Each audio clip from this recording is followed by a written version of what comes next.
Hello all, welcome back to my channel. ఈరోజు వీడియోలో మినపప్పుతో జంతికలు ఎలా చేయాలో చూసేద్దాం పదండి. అంతకంటే ముందుగా ఛానల్ని ఎవరైనా కొత్తగా చూసినట్లయితే సబ్స్క్రైబ్ చేసి లైక్ చేయడం మర్చిపోవద్దు. ఇక్కడ ఒక 1 కప్ వరకు మినపప్పును తీసుకొని 3 అవర్స్ వరకు సోక్ చేసుకున్నాను. తర్వాత ఒకసారి వాష్ చేసుకొని కుక్కర్లో వేసుకున్నాను. వాష్ చేసిన తర్వాత 1 కప్ మినపప్పుకి 2 కప్స్ వాటర్ వేసుకొని కుక్కర్ విజిల్ పెట్టుకోవాలి. 4 to 5 విజిల్స్ వరకు పెట్టుకున్నాను. ఇప్పుడు 5 విజిల్స్ తర్వాత ప్రెషర్ పోయాక ఓపెన్ చేసి చూస్తే మనకి మినపప్పు అనేది సాఫ్ట్గా కుక్ అయిపోయింది. ఈ విధంగా కుక్ చేసుకోవాలి. ఇప్పుడు ఎక్సెస్ ఆఫ్ వాటర్ ఏమైనా ఉంటే స్ట్రెయిన్ చేసుకోండి. మనం మిక్సీ పట్టుకోవాలి కదా దీన్ని, ఆ వాటర్ అప్పుడు యూజ్ చేసుకోవచ్చు. ఇలా స్ట్రెయిన్ చేసుకున్న తర్వాత చల్లగా అయిన తర్వాత మిక్సీ వేసుకున్నాను. మనం మినపప్పుని చాలా సాఫ్ట్గా గ్రైండ్ చేసుకోవాలి. అవసరమైతే మనకి ఎక్సెస్ ఆఫ్ వాటర్ ఉంది కదా, అది కొద్ది కొద్దిగా యాడ్ చేసుకుంటూ ఈ విధంగా చాలా సాఫ్ట్గా గ్రైండ్ చేసుకోవాలి.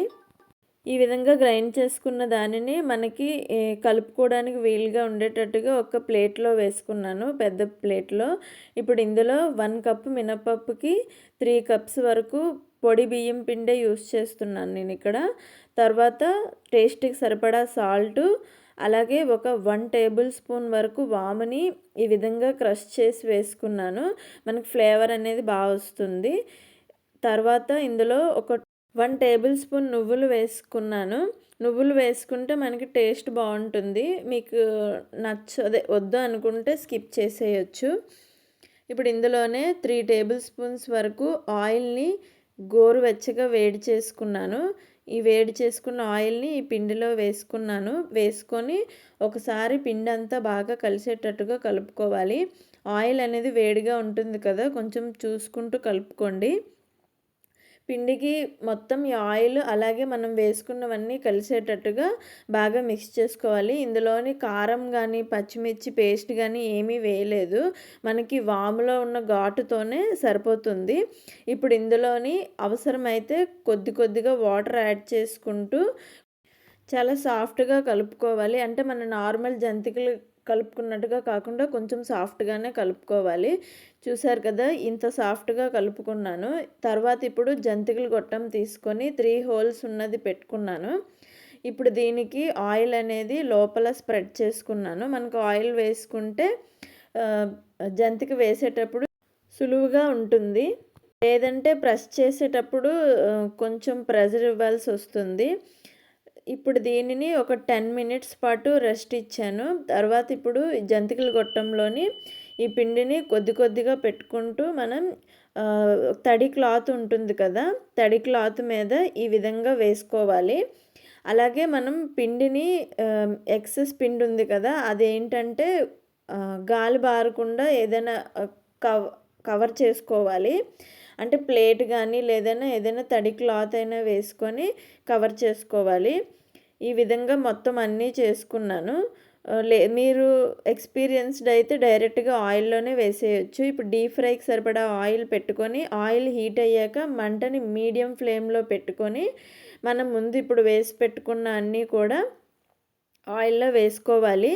ఇవి వేసిన వెంటనే మాత్రం కదపకూడదు. మనకి ఇవి ఫ్రై చేసేటప్పుడు కూడా మీడియం ఫ్లేమ్లో పెట్టుకొని మాత్రమే ఫ్రై చేసుకోవాలి. వేసిన 3 మినిట్స్ వరకు వీటిని డిస్టర్బ్ చేయకుండా ఉంటే విరగకుండా వస్తాయి, లేదంటే విరిగిపోతాయి. ఒక 2 to 3 మినిట్స్ తర్వాత టర్న్ చేసుకుంటే సరిపోతుంది. అంటే మనకి ఎలా తెలుస్తుందంటే ఆయిల్లో కొద్దిగా బబుల్స్ అనేవి పోతాయి. అప్పుడు వాటిని టర్న్ చేసుకొని ఈవెన్గా ఫ్రై చేసుకోవాలి.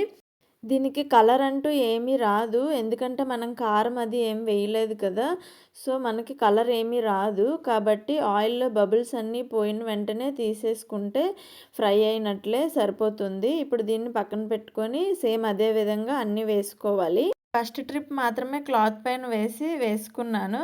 తర్వాత నుంచి డైరెక్ట్గా ఆయిల్లోనే వేసుకున్నాను. ఇలా ఆయిల్లో వేసుకోవడం మీకు రానట్లయితే క్లాత్ పైన వేసి చేసుకోండి.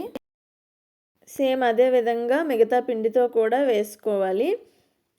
ఇందులో మనం కారం అది వేయలేదు కాబట్టి మనకు కలర్ అనేది రాదు. ఇంతేనండి ఈ వీడియో. జంతికలైతే మాత్రం చాలా సాఫ్ట్‌గా, గుల్లగా వచ్చాయి. ఒకసారి మీరు కూడా ట్రై చేసి ఎలా వచ్చిందో కామెంట్‌లో తప్పకుండా చెప్పండి. అలాగే please do like, share, subscribe to my channel. Bye bye. See you in next video.